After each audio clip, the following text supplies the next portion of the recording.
Hello everyone, welcome to dynamic study. तो आज हम डिस्कस करने वाले हैं ई विद्वान के बारे में। ई विद्वान आपका digital initiative in higher education का पार्ट है एंड ये आपका पार्ट 12 है चैप्टर 5 का। तो चलिए स्टार्ट करते हैं आज की क्लास। ई विद्वान है क्या? तो चलिए सबसे पहले हम इस बारे में डिस्कस कर लेते हैं कि ई विद्वान क्या है और हम इसको क्यों स्टडी कर रहे हैं। The information library network that is INFLIBNET centre took the initiative called Vidwan expert database and national researchers network. तो विद्वान बेसिकली एक इनिशिएटिव है जो कि इन्फ्लिपनेट को दिया गया है। इंडियन गवर्नमेंट का ये इनिशिएटिव है और अगेन इसको फाइनेंशियल सपोर्ट जो मिल रहा है वो NMEICT के अंतर्गत ही मिल रहा है, मतलब national mission of education through ICT के अंतर्गत ही इसको फाइनेंशियल सपोर्ट दिया जा रहा है। इसलिए इसको हम डिजिटल इनिशिएटिव में पढ़ रहे हैं। और बेसिकली ये जो इनिशिएटिव है ये है क्या, यहाँ पे विद्वान नाम से एक एक्सपर्ट डेटाबेस बनाया जाएगा जिसमें इंडिया के जितने भी एक्सपर्ट्स हैं प्लस जो इंडियन फॉरेन में हैं जो एक्सपर्ट्स हैं उनका हम एक डेटाबेस बनाएंगे और इसमें जो नेशनल रिसर्चर्स हैं उनका भी एक नेटवर्क बनाया जाएगा।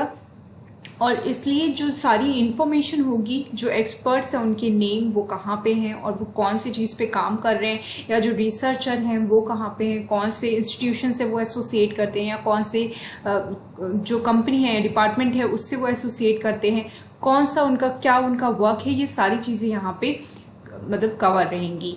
द ऑब्जेक्टिव ऑफ विद्वान इज ई विद्वान। देखिए विद्वान बेसिकली ये जो आपका डेटाबेस है उसका नाम विद्वान है। ई यहाँ पे इसलिए लगा है क्योंकि ये इलेक्ट्रॉनिक डेटाबेस है। कलेक्ट, तो ऑब्जेक्टिव क्या क्या है विद्वान की? तो पहला ऑब्जेक्टिव है आपका collect academic and research profiles of scientist, faculty and research scientist working leading academic and R&D organisation in India and abroad. तो बेसिकली यहाँ पे क्या किया जा रहा है, यहाँ पे एक डेटाबेस बनाया गया है। एक उसमें जो एकेडमिक होंगे और रिसर्च प्रोफाइल्स होंगे वो सारी ही चीज़ें रखी जाएंगी साइंटिस्ट के, फैकल्टी मेंबर्स के, रिसर्च साइंटिस्ट के जो कि वर्क कर रहे हैं एकेडमिक्स में, एकेडमिक के फील्ड में या रिसर्च एंड डेवलपमेंट ऑर्गेनाइजेशन में काम कर रहे हैं, चाहे वो इंडिया में हो और चाहे वो अब्रॉड में हो। सेकेंड जो ऑब्जेक्टिव है इसका वो ये है कि quickly and conveniently provide information about experts to peers, prospectively collaborators, funding agencies, policy maker and research scholar in the country। तो सेकेंड ऑब्जेक्टिव ये है कि जब भी जो फंडिंग एजेंसी है या जो पॉलिसी मेकर है या गवर्नमेंट है, जब भी उनको किसी भी पर्सन के बारे में इन्फॉर्मेशन चाहिए हो तो उनको इजीली और क्विकली वो चीज़ मिल पाए। जैसे मान लीजिए कि गवर्नमेंट ऑफ इंडिया वो किसी प्रोजेक्ट पे काम कर रही है और उसको लगता है कि इस प्रोजेक्ट पे किसी एक्सपर्ट की उनको राय चाहिए, तो वो उनको कैसे पता चलेगा कि इस प्रोजेक्ट पे एक्सपर्ट कौन है? तो इससे क्या होगा कि वो इस डेटाबेस में उस प्रोजेक्ट का नाम डाल सकते हैं या उस फील्ड को डाल सकते हैं और उससे उनको डायरेक्टली इन्फॉर्मेशन मिल जाएगी कि हाँ ये पर्सन है, ये यहाँ पे लोकेटेड है और इसको इस चीज़ के बारे में इन्फॉर्मेशन है। तो वो वहाँ से मतलब उस इन्फॉर्मेशन को लेकर उनसे कॉन्टैक्ट कर सकते हैं और उनका जो फीडबैक होगा या जो उनकी सर्विसेज होगी वो उस पर्टिकुलर प्रोजेक्ट पे उनको ले सकते हैं। नेक्स्ट है आपका establish communication directly with the expert who possess the expertise needed by research scholar. तो इससे क्या होगा कि कम्युनिकेट कर पाएंगे लोग डायरेक्टली उन लोगों से जो कि जो उनके पास एक्सपर्टीज़ होंगी रिसर्च, और वो इस रिसर्च स्कॉलर भी होंगे और उनको पता होगा कि एग्जैक्टली इस चीज़ में क्या करना है।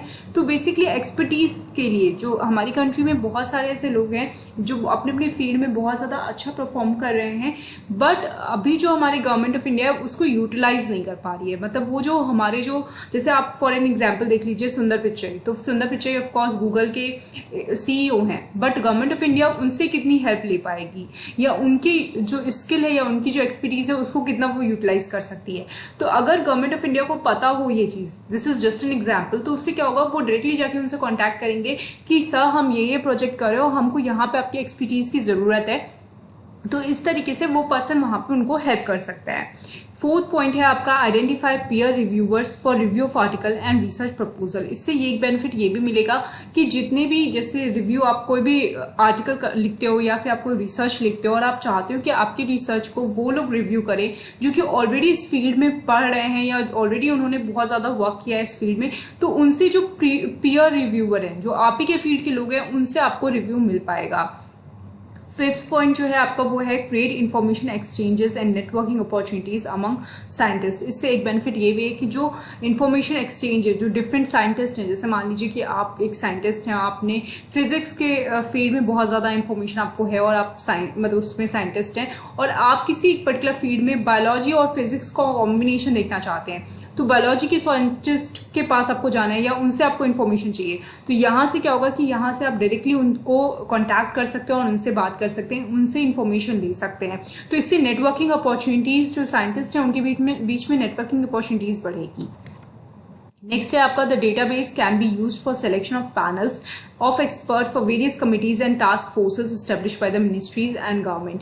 तो इससे ये भी होगा एक फ़ायदा, जैसे कि मैंने आपको बताया कि इस डेटाबेस से उनको ये पता चलेगा, जैसे मान लीजिए बहुत सारी कमिटीज़ बनाई जाती हैं या टास्क फोर्स बनाई जाती है, कोई एक पर्टिकुलर प्रोजेक्ट है, जब वो प्रोजेक्ट लॉन्च होता है गवर्नमेंट का, तो उस पर एक कमिटी बनाई जाती है जो कि अपनी रिपोर्ट देती है कि ये प्रोजेक्ट कितना बेटर है, ठीक है। तो उससे क्या होगा कि वहाँ से उस डेटाबेस से उनको एक्सपर्ट के बारे में पता चल पाएगा कि हाँ ये पर्सन है जो इस फील्ड में काम किया है और वो यहाँ पे अपनी राय दे सकता है, उसको हमें कमेटी का हेड बनाना चाहिए या कमेटी का पार्ट बनाना चाहिए। Establishment for monitoring and evaluating purpose, और इसके अलावा हम मॉनिटरिंग एंड इवेलुएशन के लिए भी उनके पास जा सकते हैं।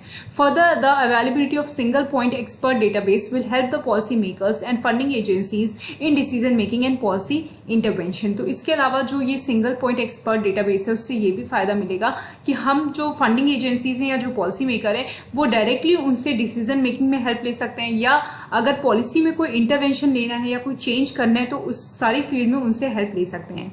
As on 31st December 2015, the database contains more than 17,500 profiles of experts from 2,000 leading academic institutions, universities and R&D organizations including IITs, CSIR, DRDO, etc. तो अभी तक 31 दिसंबर 2015 तक जो डेटाबेस है उसमें 17,500 प्रोफाइल्स को शामिल किया गया है, जिसमें एक्सपर्ट्स हैं 2,000 लीडिंग एकेडमिक इंस्टीट्यूशंस के, यूनिवर्सिटीज़ के एंड R&D ऑर्गेनाइजेशन के, जिसमें IIT, CSIR एंड DRDO भी आता है। आगे ये वर्क कर रहे हैं कि ये जो फॉरेन नेशनल मतलब इंडियन फॉरेन नेशनल्स हैं या NRIs हैं जो बाहर काम कर रहे हैं, उनकी भी हेल्प, उनके भी प्रोफाइल को ये ऐड ऑन करें वहाँ पे।